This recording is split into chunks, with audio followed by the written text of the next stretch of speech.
Thank you for tuning into another episode of This is FTC. On today's episode, we have Aarman Roy, founder and creative director of Akademi Mag, which is a publication focused on politics, culture, society, and everything around it. So, without further ado, let's just jump right into it. What's up, man? Good. How are you? How does it feel to be in Delhi? It's been 3 months. It's a good change. But I mean, Delhi's home, so feels. Of course. Like home. So, Yeah. I introduced you, but in your own words, who is Aarman Roy? Wow, that's something. I think that's a definition I always struggle with. But professionally, I'm a designer, I'd say, and I work with a lot of graphic design, 3D, motion graphics. These are things that I like doing a lot. But as a person, I have a lot of interests. I'd say, I mean, I draw a lot of visual influences from fashion, from paintings, music, art. I mean, anything that's around me. Right. But yeah, it's a difficult question to completely condense into a couple of sentences, for me at least, at this point of We don't stage. need a couple of sentences, but yeah, I think we'll uncover. I mean, I'd say like I'm a work in progress, if that encapsulates some of it. It does. It encapsulates everything actually, because I think we all are in some way, Yeah. shape, or form. But so, Aarman, about like we. So, firstly, how long have we known each other at this point? Okay, I remember we used to play football in 6th grade. And how did we meet? Like, I think it was just school, right? School, yeah. I mean, I remember 6th grade, we were part of the same football club. You, Sarthak, me, a couple of other people. Oh yeah. And then I think obviously like sections got changed, we lost touch. But I'm glad we got in touch in our adult lives. Yeah, I think we were in touch in some way, shape, or form. But it was more like, in passing, not really in depth. Although, like, always I kind of appreciated your work from off the bat, because you were doing things which I had never seen at the time, Oh, like thanks. working with 3D and working with all of these different tools that at that time I was just a cricket playing guy who had zero fucks to give in the world. So, I mean, I wouldn't undersell yourself like that. But yeah, I mean, I remember you told me about 656. And then I saw you actually making it happen. Yeah. And all the sponsorships. It's great. oh man, Mutual respect. That's a ride. So, just going off of that, what was, firstly, you run Akademi, which is a beautiful platform, and I think everyone who's watching should definitely go and check it out. But how did you come to a point where you started Akademi? What's been your journey from out of school, figuring things out, and then today you run Okay, an online publication. That's a long ride. But yeah, okay. If I have to start, I'd say probably so Akademi is co-founded by me and my partner Charu. So actually, to be fair, it's her idea. And I was very reluctant initially, but I'll come to that in a bit. Yeah. I think the main inflection point for me to start working on something like this was, first, I was in engineering, so I was in Delhi College of Engineering out of school. Nice. I did mechanical. Did you finish? No, I didn't. Okay. So I quit in the second year. I was on the verge. I was dilly-dallying, should I quit or should I not? But thankfully, my partner also at that time, Charu, so she said that, why do you want to waste your time just doing something you hate or you don't want to get better at? And yeah, that's when I applied to School of Visual Arts. I got in. Casual. Not casual, but like. Yeah. So I mean, I saw two of my friends get in. I was like, maybe I can also do it as well. So I think it's just about taking the leap at that point. Yeah. My sister felt the same about applying to London College of Fashion. I said, just do it, Exactly. So I applied to only 2 schools where I knew I wanted to be new. I mean, I think I had a very clear idea of what I wanted to do and what I wanted. So New York happened to be the place for the kind of design I wanted to make. Right. The kind of professors who were teaching at SVA, the professional connections and everything. So it was a natural progression in that regard. Glad it happened. So at the same time, Charu was also at Columbia. And I think slowly, probably in my second year is when my second year was last year. So I basically started my bachelor's again Right. at SVA. So last year around the entire CA thing, when it started happening, that's when Charu, and at the same time she also had this massive disillusionment with academia. So she was studying philosophy at Columbia, but then she had this, she felt a lot of academic circles were just in this ivory tower. Right. That though you talk amongst yourselves, but how do you actually propagate or at least attempt to propagate some What is the ideas. real world impact? Yeah. Like, not even, I wouldn't say impact, but more like how do you share those ideas that you hold? Why do you want to gatekeep ideas or thoughts Right. within your own circles? Right. Or, obfuscate within language or just not make it accessible in a way. Mm-hmm. So that's when she came up with the idea of Akademi, because we saw a lot of independent magazines there, like at the New York Art Book Fair, or all these magazine stores like Jacobin or the New Republic. So they attempted to talk a lot about progressive politics, but in their own, without sacrificing their own integrity or intent, but at the same time packaging it in such a way, like with good visuals and design, that Right. you actually felt you wanted to read it or at least give it a shot. Right. It's a completely like a vanity thing, but yeah, if things are packaged well, people do tend to give it more legitimacy. It's not vanity. It's literally just psychology, though. Like, Yeah, you know, I mean, this is again like a critique of the whole capitalist or whatever it is, but no, I but can see where it's coming from. I mean, it's just basic psychology. If something looks like shit, you're not going to be Yeah. inclined to pick it up. And when something, even if it is actually shit, but if it's packaged in a good box, you will still pick it up. Even if whether or not you choose to consume it is a different story. Exactly. I mean, because with the kind of things that we end up talking about, I feel we also have to be very careful about how much we package or how much we brand something, because at the end of the day, that also will draw criticisms of, and somewhere rightfully so about being like a capitalistic shill. I mean, graphic design in its very essence, I feel, came out from a need to how do I put Make it? things more attractive. Attractive logos, maybe like designing products which can be again manufactured to the T in factories and all those things. So coming from there, but anyway, that's like I'm digressing right now. But that's when Charu came back. That's when he said we should probably do something with like this in India, or maybe try to break down a lot of misinformation that's out there and make it readable, or at least at the very least make it readable and legible. So, and I was very against it. I was like, oh, this sounds boring, I don't want to do it, what is this? And she's like, just give it a shot. I mean, and I think that's when we made our first post. It was her idea, which was how to respond to. So at the same time, the entire scene, I remember, we yeah. saw How to respond to whataboutery and yeah, exactly. Like, so basically, we saw that a lot of people felt very strongly about these laws, but they didn't have the right facts or tools to make a convincing argument, and it ended up always all of us, yeah.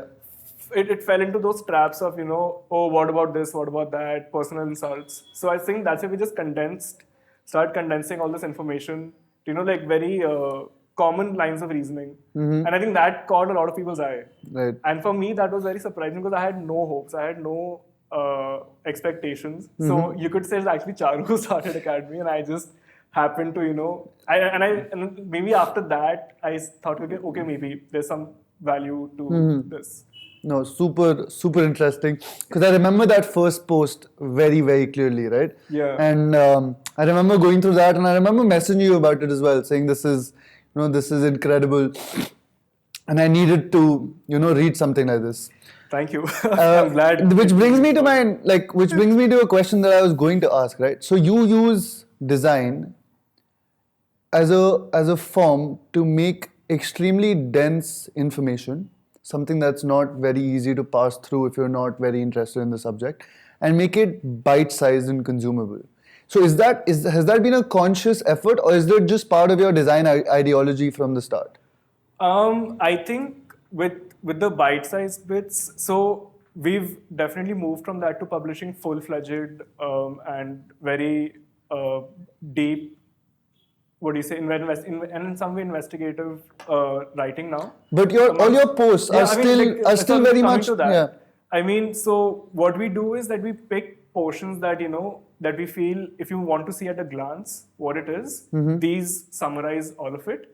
And I think basically with design, how I approach for when I design something for Akademi, it's always the cover has to convey something about that particular article or writing, right? But in a very, I feel that's my personal style, but in a very suggestive manner.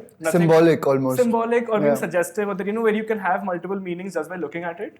And then once you read, you get something completely different. I've seen that, and I love that. I love the whole approach to it as well. I think it's just so abstract, and yet so focused on. Yeah, because I always didn't like extremely. I mean, there is a place for very literal imagery, but I think with something that it's very sensitive, things like this, I don't think it works Right. personally.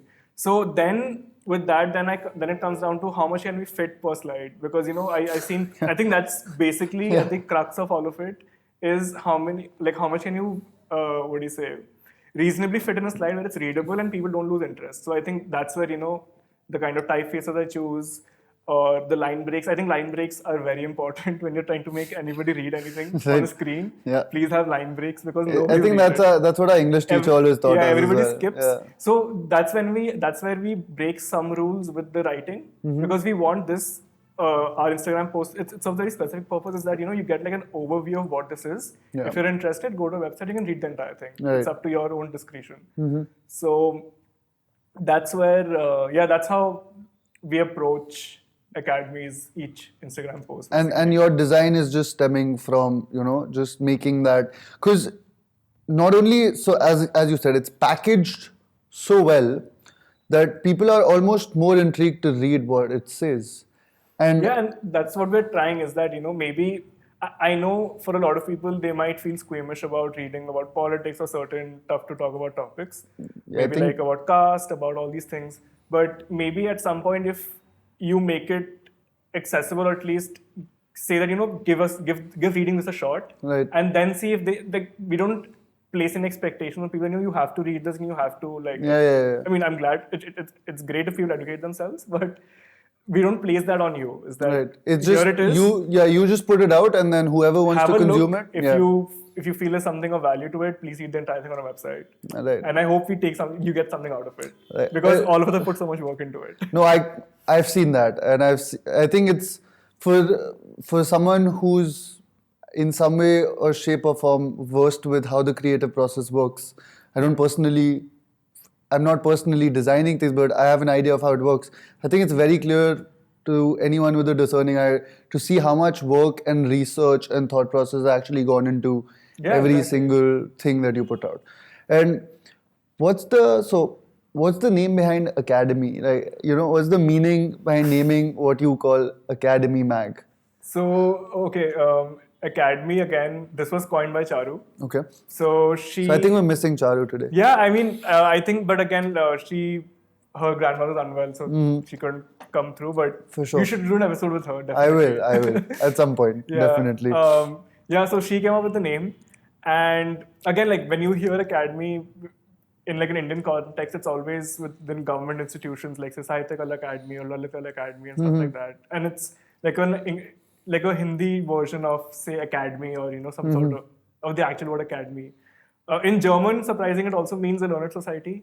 Right. Yeah, so actually not in German. My bad, I messed that up. That's fine. But yeah, so Academy, she came up with it thinking that it toes that line between some sort of educational platform, but rooted in India, because whatever we do, everything is just hyper focused on what's happening in India. Right. And that's where the name came from. Also, surprisingly, she made the logo. Really? Yeah, I mean, I'm the designer, but she came up with the initial idea. That's very interesting. Yeah, and then I would not have guessed that, actually. Yeah, I mean, I didn't know about the typeface that she used called org, and then I'm like, oh wow, that's actually pretty cool. So then I worked on tightening up the spacing, some weight changes here some and basic, there. like the finesse cleaning level, it up. Cleaning it up, you could say. Yeah. But that's interesting. I feel like I love the fact that your logo is not as per like modern day design convention, in my opinion. It just goes against, because like we've seen everyone move away from cursive into a more, cleaner typeface and all of that. Yeah. And your logo just goes bang opposite and just goes like all the way around. It's a beautiful typeface, why not? Yeah, I mean, so when I saw it, we were using Light, the normal regular version of org. It's by Sharp Foundry, by the way. But then it didn't. I felt like the weight was a little thin. So then, thankfully, within a few months, they released the medium. That's when we bought it, and that's been a logo since. But yeah, I mean, I just like the different forms that interact with each other, like the cursive bits or the italic bits, and then the normal regular bits. Okay, if in 1 minute you had to explain type in like literally a minute or maybe a few sentences to someone who has no idea how typefaces work, which could be a lot of us. I mean, me included. Yeah, I think that's a majority of people. Yeah, me included. No, it's a very specific field. Yeah. But more than that, it's also very ubiquitous because anything that you do, you have to read. So I think the more with typography, I think if I can condense it, is that if it's not hard to read, then the designer did a good job. I think that's as simple as it gets. I love it. Like if you're reading without thinking, if it's illegible and nothing like it's off for you, then yeah, the designer did a good job.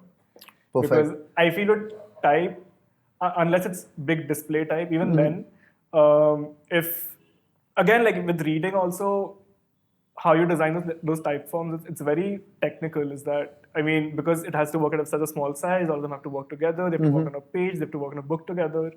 So and if somebody is able to read that like thousands of pages and over, I think that's a job well done. Yeah. So yeah. And would you say typography as an art form has become more relevant lately? So because of so earlier, I guess you could go 200 years back when type was just used on paper, right? So it only had one use case, or maybe different types of paper or different flyers or whatever. But would you say today typography is a lot more nuanced?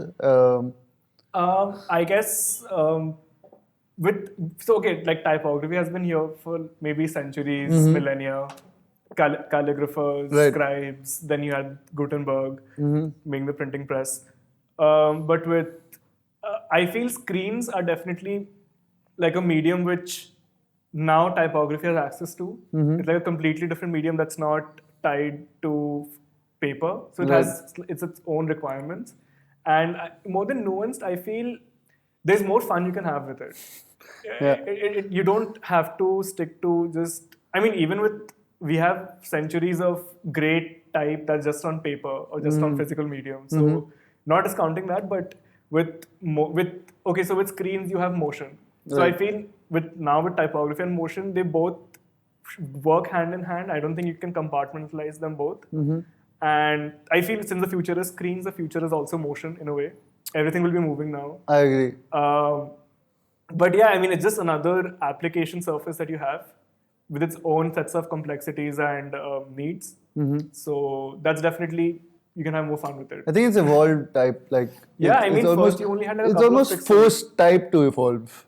In my opinion. Maybe I'd say more than evolve. Yeah, it's definitely evolved, but I wouldn't only attribute it to just screens. Digital, yeah. But yeah, there's the human tendency to create. And then it finds a new outlet in screens. Right. And also I think because our consumption of screens has just, bonkers, yeah. gone through the roof pretty much almost every waking hour. There's not a time where we're not looking at a screen, Yeah. At least once every waking hour we're looking at a screen. So I think that use case is also amplified because it's just being used so much. Exactly, yeah. That people spend so much time that there are, you keep perfecting on what could be. And it's still capitalistic in some way, shape or form because it's made to make you consume more or make you feel better or whatever. But it's still it's still capitalistic, but it's just beautiful. So definitely. I feel...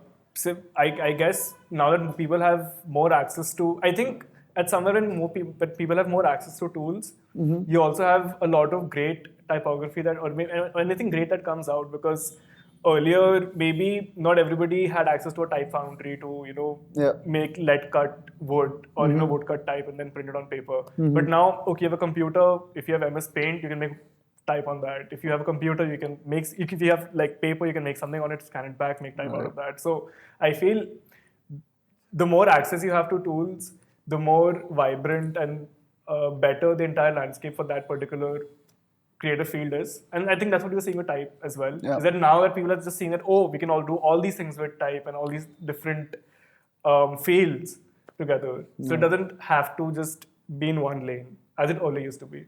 Got it. So now, again, you've been working on Akademi Mag for over a year now. Yeah, over a year. And slightly over a year. And you're still also in college. So how does that that balance work? Please don't ask me. I hate it. And what does it look like? Have you ever had the thought like, fuck it, I'm gonna drop out again and just work on this full time? I think there's too much riding on me for me to drop out again. Yeah. I mean, I'm pretty sure my dad will, he'll go through something if I drop out again. Blow the roof. No, I don't want to. I want to complete my education, but yeah, it's very hard. You said that for your dad, now. He heard it. I mean, yeah, so yeah, I mean, so. With you need that sip. school, You take I another need one. that sip, definitely. With school, it gets really hard because I underestimated the amount of work I have to do at school. They give you a lot of work, and I also underestimated what design actually looks like when you're working on projects or when you actually have to iterate. Right. So my assignments aren't only that I have to make something and submit, I have to also work on it throughout over weeks, over days. And on top of that, also make Akademi. So it gets really And you're hectic. also a perfectionist, which doesn't Yeah, help. and I think I'm still unlearning that because before this, whenever I made work, it was always just me and my computer, and I just made whatever I wanted. And it wasn't for the world to see. Yeah, or maybe even if it was at my own terms. That okay, if I want to upload it right now, I'll do it. If I want to upload it in this state, I can. But then the moment you go into your professional setting where there is money involved, where there are other people involved, it doesn't work like that. And then school is teaching me that you need to iterate because the first solution you come up with is not the best. It never is. You need to dig deeper. I don't know, trash 20, 30 designs. Maybe then the 40th will look decent and then you get another idea. Then the 50th looks best. So and I think Akademi also, I do that. So it becomes really hectic between school and this. Right. My sleep has suffered. But it's okay. At the end of the day, I get up in the morning and I feel like doing this. You enjoy it. I enjoy it. I mean, okay, like it becomes work. I don't want to say that just because I love my work, it doesn't work. It is. Sometimes I have back pain. Sometimes I just don't want to do it. Right. But I have to. So, and surprisingly, some of my best work has come out of that. It's always Really? weird. Yeah, like it's when I have to absolutely, I don't want Just to work on finish it. And Finish you it said- and actually, it turns out to be pretty good. For example, I think we have a solution to your problem. just stop giving a fuck. you could say, Yeah. because I think what I remember, was it, which artwork was it? I think it was the one that I did recently for the internet surveillance thing. I really did. I basically had 1 hour. Like, okay, fine, I'll just do it. I made a sphere in Cinema 4D. I colored it, and that's it. And it turned out to be so good. So, Firstly, the way you casually just dropped the fact that you made a sphere on Cinema 4D and just colored it. So I I know don't it's think, skipping a lot of steps. In yeah, between. I don't think people realize what that takes. So I think it skips a lot of. Okay, I think it's also because I've been doing it for so long. So a lot of these decisions and processes have become automatic. In a way. it's almost like clockwork on basic processes, and then you're able to kind of add and color between the lines. I've become pretty comfortable with my tools in the sense that if I imagine something, I know I can make it. Yeah. That's a great place to be, though. I mean, okay, there are a lot of other things that I want to make, which obviously need more time. Yeah. But in this short time, if I imagine that, I can definitely execute it. So, yeah, I mean, coming back to what you mentioned about balancing it out, it's been really hard, especially because we really haven't found a way to keep Akademi self-sustaining till now. Because Charu works a job, sometimes I take from freelance projects, and then we pay all the contributors from that. right. So there has been no other, and of course our patrons. So apart from these 3 income sources, it's been difficult to, sometimes pay our contributors on time. Sorry guys, I'm really sorry that we haven't been, on top of it always, but we try our best. And yeah, all of it depends on when Charu's salary comes or when my payments get cleared. Right. So it's been hectic. We're trying to figure our way out of it. And yeah, I know that. I know we had. I know we had a long conversation about it, and I will call you out on that today.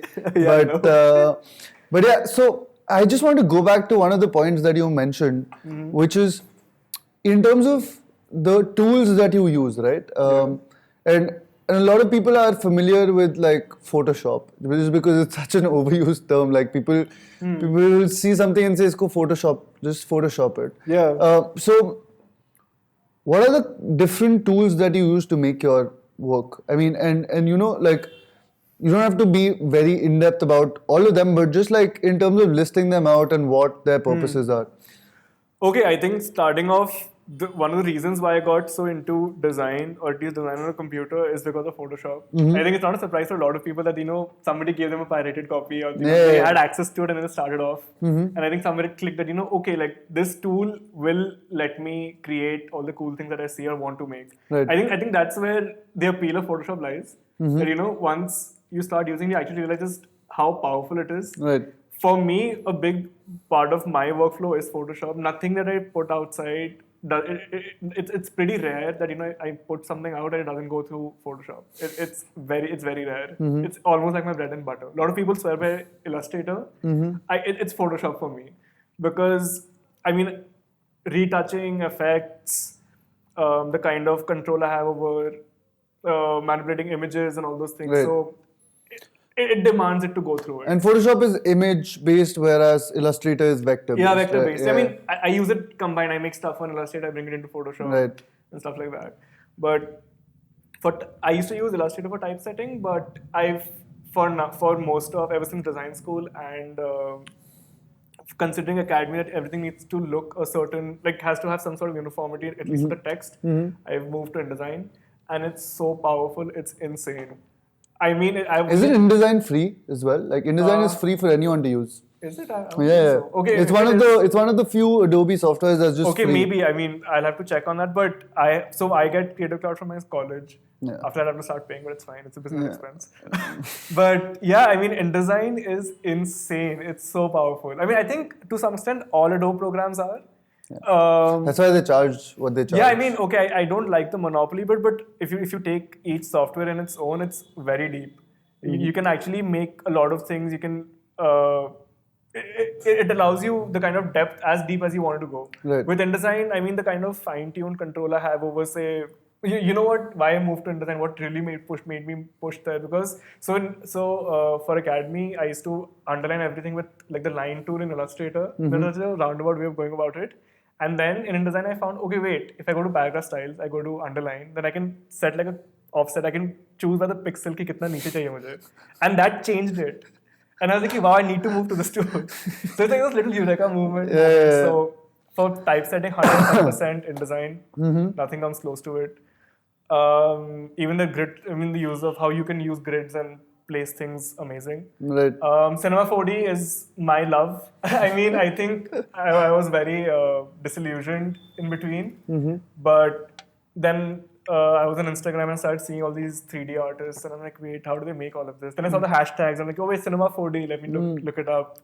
And yeah, I got a student license, and ever since I think it's a great tool for designers who want to get into 3D. It's so intuitive.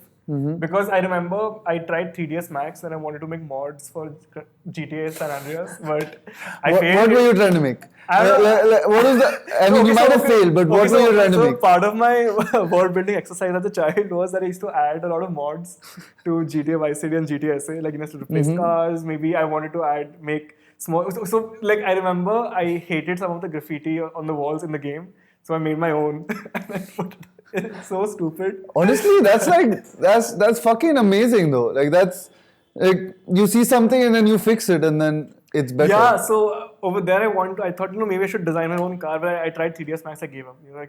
Maybe at that time I was also much younger. But Cinema 4D was completely different, great to use, and and I think it's only recently that I've started blurring between all the tools that I use. So you see, I use a lot of analog methods. I take a lot of photographs, I cut them up, splice them up, mix it with 3D, mix it with type. At this point, I'm glad. I've seen that amalgamation come in where there's a 3D model that's then been taken into a Photoshop environment and then maybe... Yeah, or maybe like text behind the head. I don't know.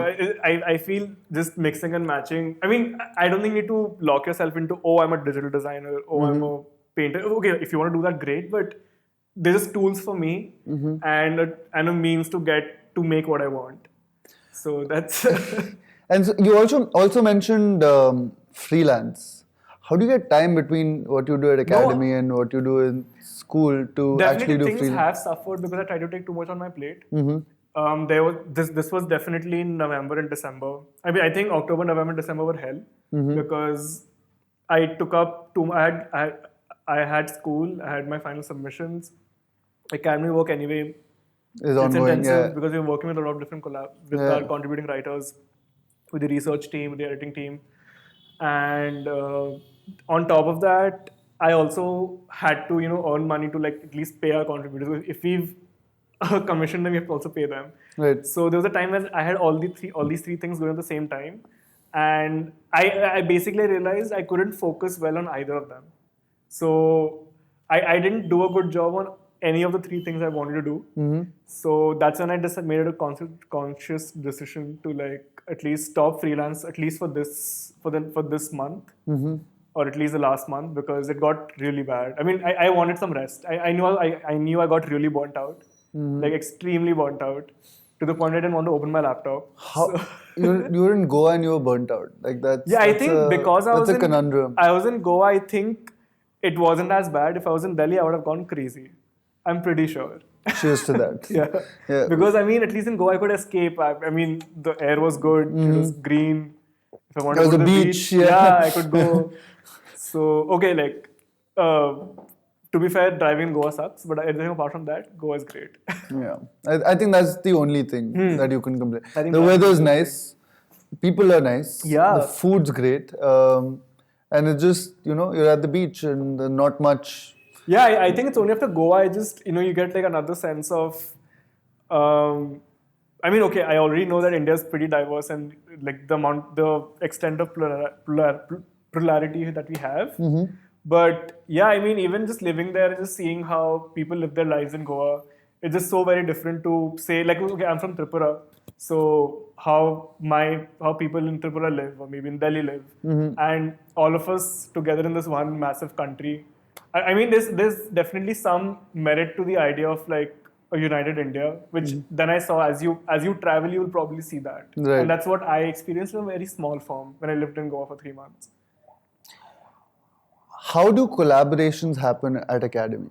And this is something that because you mentioned contributors and all of these people that you work with or commission. What is the process for that? Is there a set process, or is it just depending on what you're trying to talk about and then go from there? I think it happened, I think, organically in a way, because so Charu was doing all the research and writing Right. for 6-7 months, and then the first contributor we actually had on board was Sapnit Kaur. So she used to write. We worked on this newsletter for like 10 editions called Love We Invented. So she was the first contributor. So she reached out to us, said that I have this idea that I want to write all these things, and do you want to work together on it? So then we provided all the visual support in terms of editing support, as well as hosting the newsletter and sending it to people and stuff. Right. But the logistics of it. Yeah. Then slowly, because we gained like a following, we thought, maybe it shouldn't just be Charu who writes everything. So then we started contacting other writers or people who wrote to us that, we have this pitch for a story. Are you interested in it? And since then, I think that's basically what Academy's model is now, is that anybody who writes to us, and if we find it interesting or something that has the potential to be like has like really good fleshed out arguments, we'll definitely put it forward. And I mean, we focus, and our focus is definitely on, considering the kind of platform we have, I think it's callous to not involve other voices beyond your own, other Right. marginalized communities. Because you don't push an agenda, right? I mean, also I feel because just how heavily compromised media in India is, I think. Yeah, that's an understatement. It's not compromise. I think it's almost private, to be fair. Yeah. Minus some, very like independent organizations like News Laundry or Caravan. Yeah. But for us, I mean, we just want to focus on the writing bit, and obviously a lot of authors who've worked with us on topics like caste and everything. We make it a point to highlight and amplify voices that are marginalized or not as privileged. Right. That's where we believe at least Academy should go forward with, at least as a publication. I think that's the kind of writing we want to support. Right. So and this is again stemming from that, which is that you're from a design background and you're almost doing journalistic work. So has that just been like, it is. I mean, journalistic, okay, I don't think we are journalistic in the regard that we do go do ground reports because... No, not really, but it's still reporting about certain things that are happening in a detailed form with, with facts to back the argument that is being presented. So I think it's more criticism writing or opinion writing in a way, but more like reflecting on the news that's happening. Right. We don't report. I think journalists do a great job of that, and we don't want to, occupy that space and say, "Oh, we're journalists." We're not. Right. But yes, we do reflect on news that has happened over a slow course of time, and think like write about it. Yeah. And we have the discussion almost like slow journalism in some way, shape, or form. Yeah, I think more like a reflection on what's happening, or about ideas that are relevant in the current news cycle, or just generally in our daily lives. Yeah. And in a year and however many months that you've been doing this, you've gone from like 0 to where you are today. And how's that growth journey been? Is it just been like, one single path up, or is it just been up and down and then? I think for any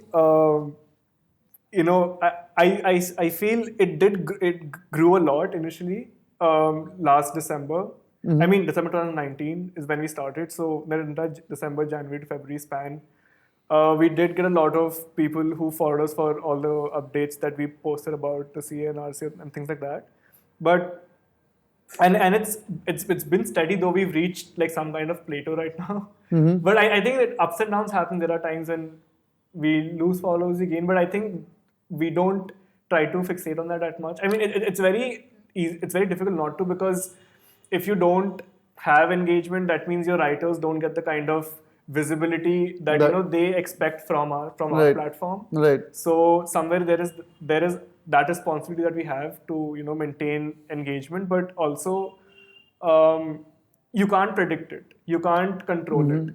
So I think we've reached some kind of plateau, but I'm figuring out how to diversify and try different methods, like maybe video. But again, I mean, video takes a lot of time. Right. Animation takes so much time. So let's see what happens. And also perfectionism again kind of gets in the way. Yeah, I think I should probably try what you said. Just put it out there and see what happens. Just go with the flow. And yeah, I ruminate on things too much, I feel. I've seen that. I mean, I have fucking hard evidence of that, From our conversation in Goa. You do. How long has it been? 3 months? 3 months, yeah, you do. Yeah, I mean, I can't say anything to that. Yeah, so I'll get to that. Yeah. And I have something as a call out for the end of the video, but we'll get there. As a creative, where do you see the role of a creative changing in a modern age where, softwares are all over and there's all different kinds of softwares that exist, and a creative is expected to do a lot many more roles as compared to, when you were just a graphic designer, when you were just a designer, or when you were just one X, thing that you were compartmentalized into. Where do you see the roles have gone now, and where do you see this going in the future? I think I remember I was reading this. I mean, I want to say this quote. So Hassan Rahim is this extremely good designer who I look up to. And in an interview with Essence, I feel, he said that we're like a project generation and not a career generation. And I think that makes a lot of sense. Yeah. Because I think with the kind of tools or the kind of competition or the kind of, just how fast-paced everything is, putting yourself into a box, I feel it limits you. Right. And at the same time, it stops you from trying out a lot of different kinds of mediums that you wouldn't have. So why I like the term project-based generation is that it just allows you to wear different hats without feeling bad about it. I'm going to use that. Yeah. So, for you, look at FTC. This was like a project, but then it's gone into so many other projects. Yeah. So it's like that. You don't have to really stop yourself at some point. Like I feel for anyone, the focus should just be doing good, sincere work, and that could take any form. And making financial sense of it. Yeah. Yeah, you do have to make a living out of it, Right. definitely. So, yeah, I mean, because when people say that, I'm just trying to do it for the art, I think that comes from a lot of privilege where they don't have to worry about. Yeah, 100%. And I think surviving on a at some point that privilege also, I'm not saying it runs out. Like, No, I mean, I'm also very privileged that I'm doing this, but in Yeah. a country where there's so much unemployment. But yeah, I mean, everybody deserves to make their own living however they wish to, agreed. as long as it doesn't harm anyone. And yeah, I think that It kind didn't of have to be said, but yeah, that no, it did because that kind of made half the country jobless as of today. Now this is an interesting one, and this is something which I didn't know what you were going to say. So it's this is what's the craziest experience you've had working with Akademi? And it can be good, it can be bad, but just something that you never expected to kind of be in a position for, and then you were. I think the amount of support that we got from everyone. Really? For me, I mean, because I had zero expectations. I mean, when I told you beforehand also is that I wasn't very sold on Charu's idea, but just the amount of support and I think love that we got from all our readers, it's pretty great and also scary at the same time because I had no idea that so many people would be invested or at least would want to engage with the kind of writing we put out. I think people just care. Yeah, and I think that's both great and scary at the same time. So Because it puts an expectation on you to, continue to expectation be. and responsibility, Yeah. which you have to try your best to always reach up to. Yeah, I think that's the scariest part of what we do as 100%, well, yeah.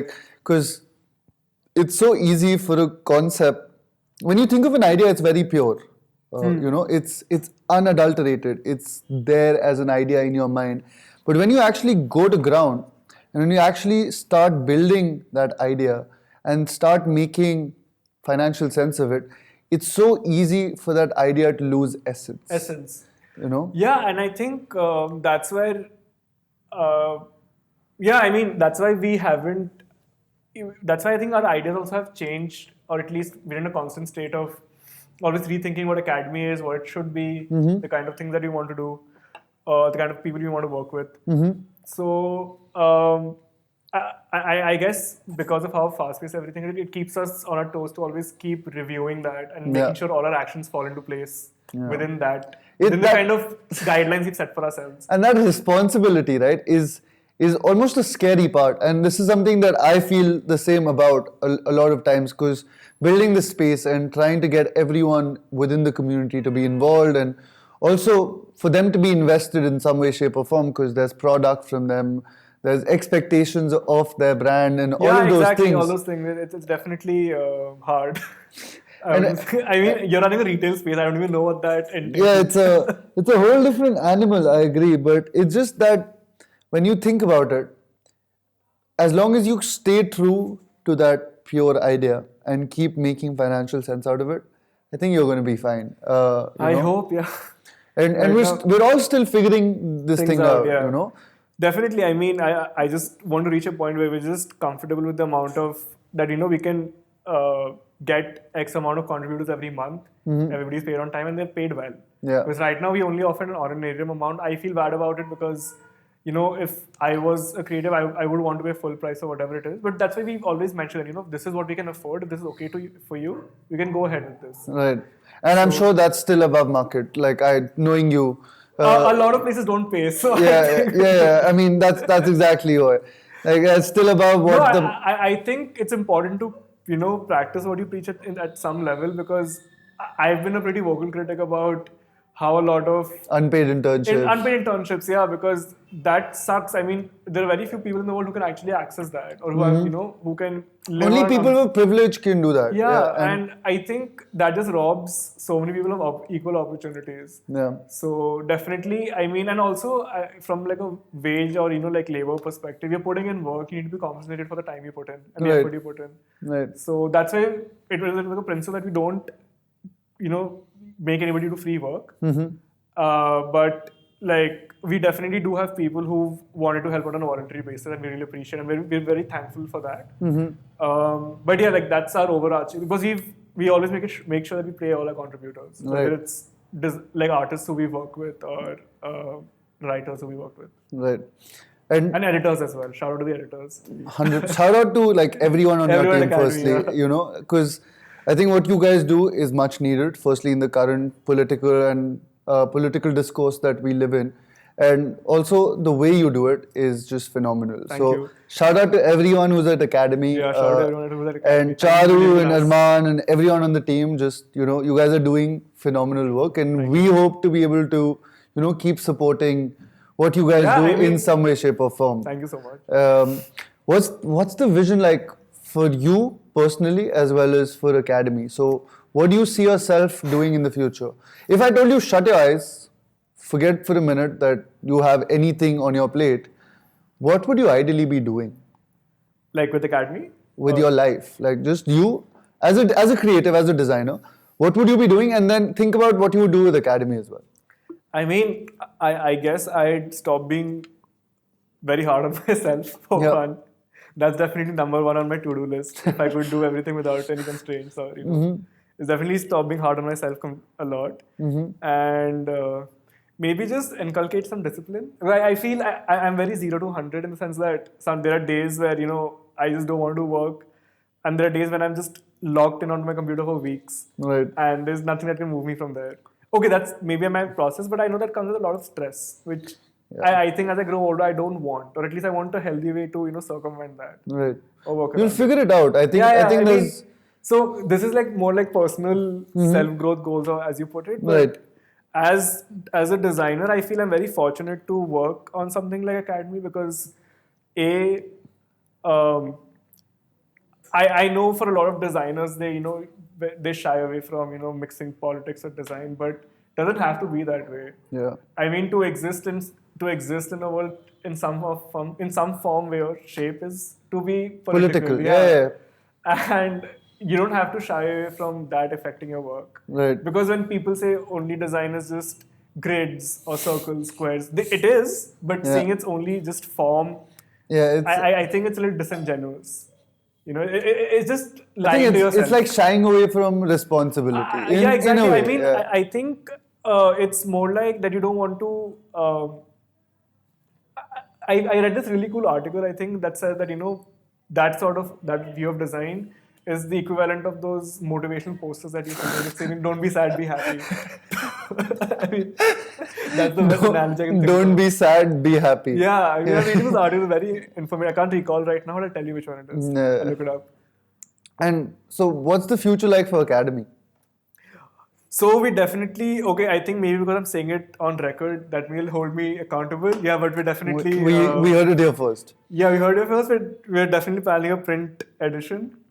We're trying to figure out how. Yeah. But that's definitely my next... And I think Charu and I wanted it to be a print edition, but because of the pandemic and then all these different circumstances, we went on web. So, the social media wasn't ever meant to be social media. We just want to do like a test of concept.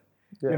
Because it's like your it was proof a of complete concept. accident in the sense that we were at zero, we were at what, 12 followers, and we said, okay, fine, let's just see how this goes. Let's see. I followed you when you guys were at like 450 or something. I remember, like, so Wow, I remember like pressing that follow button and then immediately messaging you saying, bro, this is amazing. I remember. So and now what are you like 30,000? No, we're at 26. 26. 25.8. Yeah. I don't know what the exact number is, but yeah, somewhere around that ballpark. Somewhere around that. Yeah, no, and that's the thing. I mean, the social media was a complete accident that we thought, before investing in a print thing, let's just see if people warm up to this on a social media. That's your MVP, thing. Bro. Like, that's your minimum viable product. Yeah, exactly. That's what made me realize, oh wait, this is what an MVP means. Right. In a way. So let's just see how we translate that into print. And you have translated it to, maybe not into print yet, but into the number of people that are on your newsletter, into the all of that is basically coming from your MVP, which was Instagram. Yeah, you could say definitely. I mean, I feel using Instagram as like a publishing platform was like a complete accident and also like a very interesting experiment. Yeah. Because I think a lot of people don't do that, but I think during like Black Lives Matter and everything, a lot of like a big way of spreading information or at least sharing resources happened through Instagram captions. So I wouldn't discount that completely. That has its own pros and cons. Like Everything that has its own line of argumentation. But yeah, I mean, it's definitely been a ride, because what Instagram helps us do is we get people who might be interested in it, and then similar an audience who might want to read the entire thing later on. Right. And so it kind of mashes both, where you're able to have people who would want to read the whole thing. Yeah.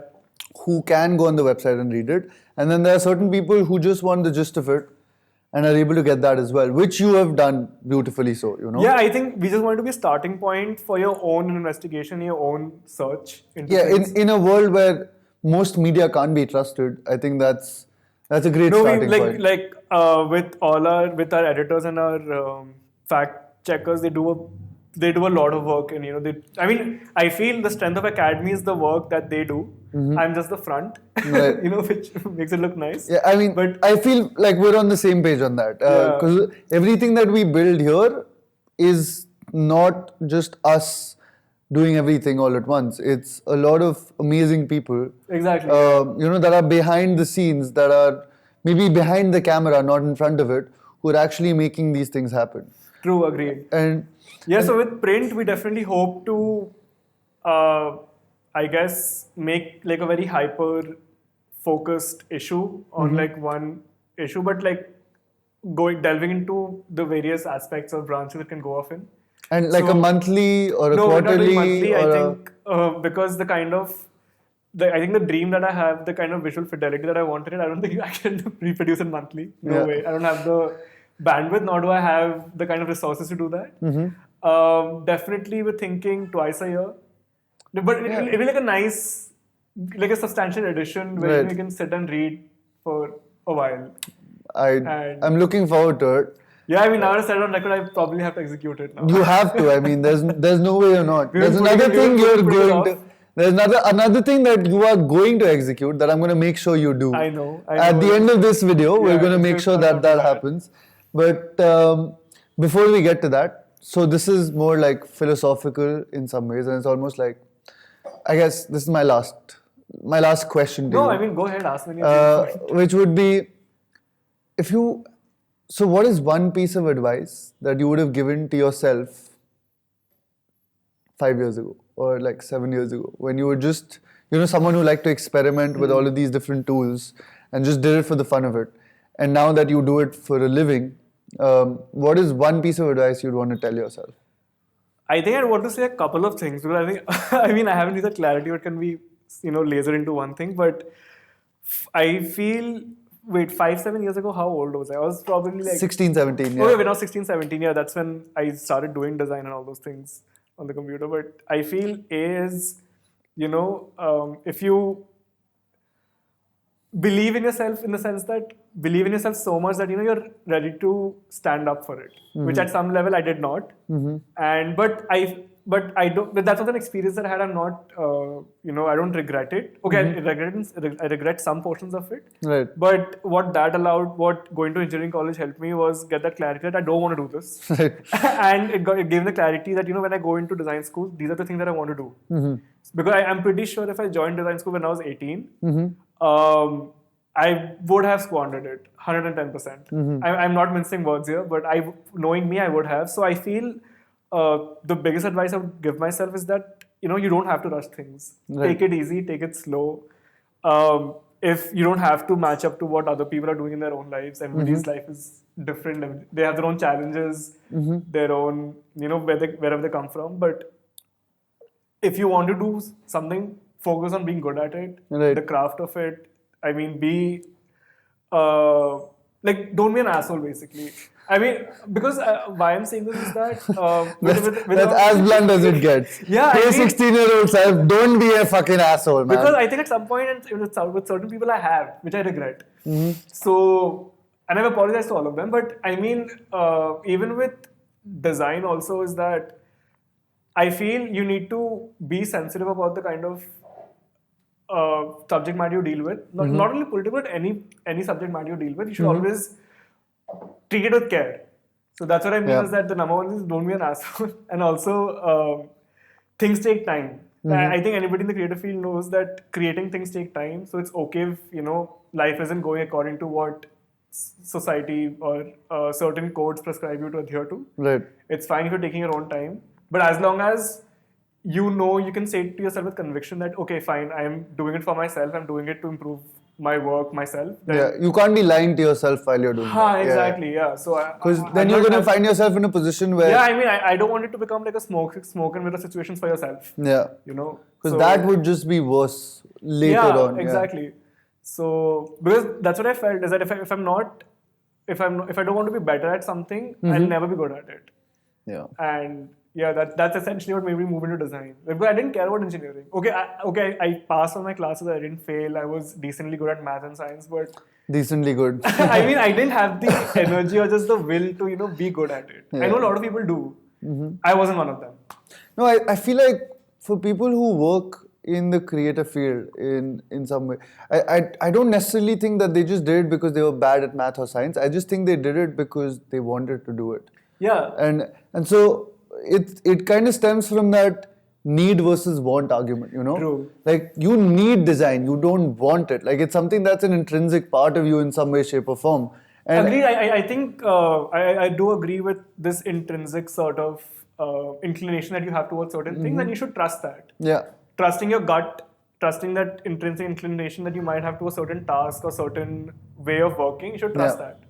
And another advice I'd probably give, last one is, I just forgot shit.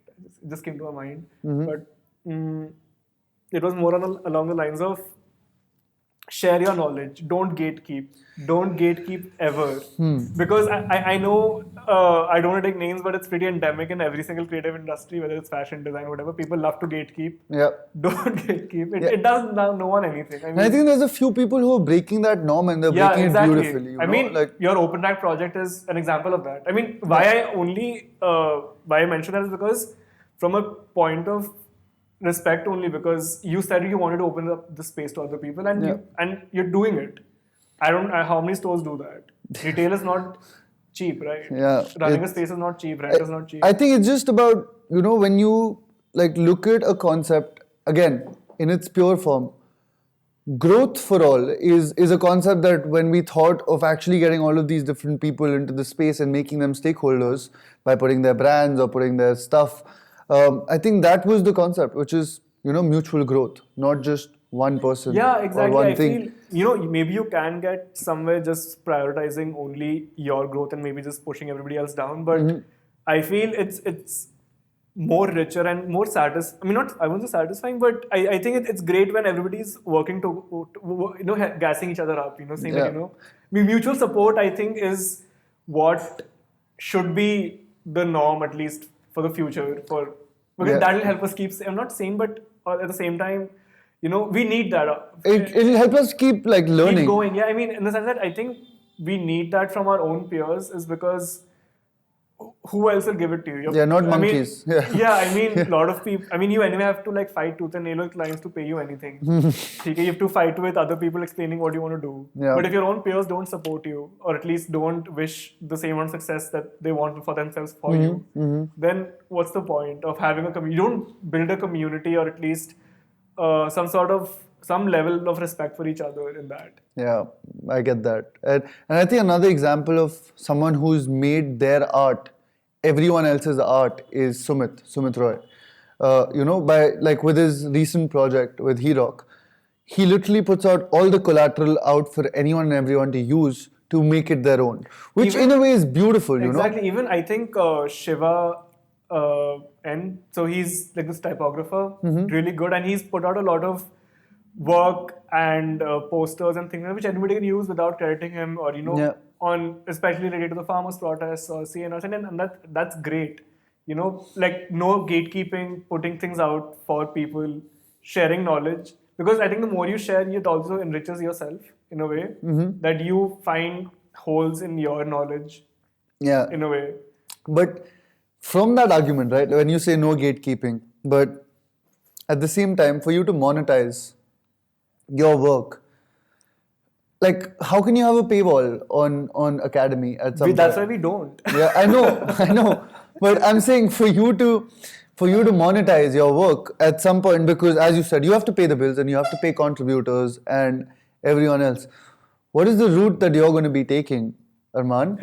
Is that a Or- segue into? Yeah, it is. What is the route that you're going to We're be still taking? figuring that out. I mean, hopefully, with the print subscribers would be like a route that we want to take.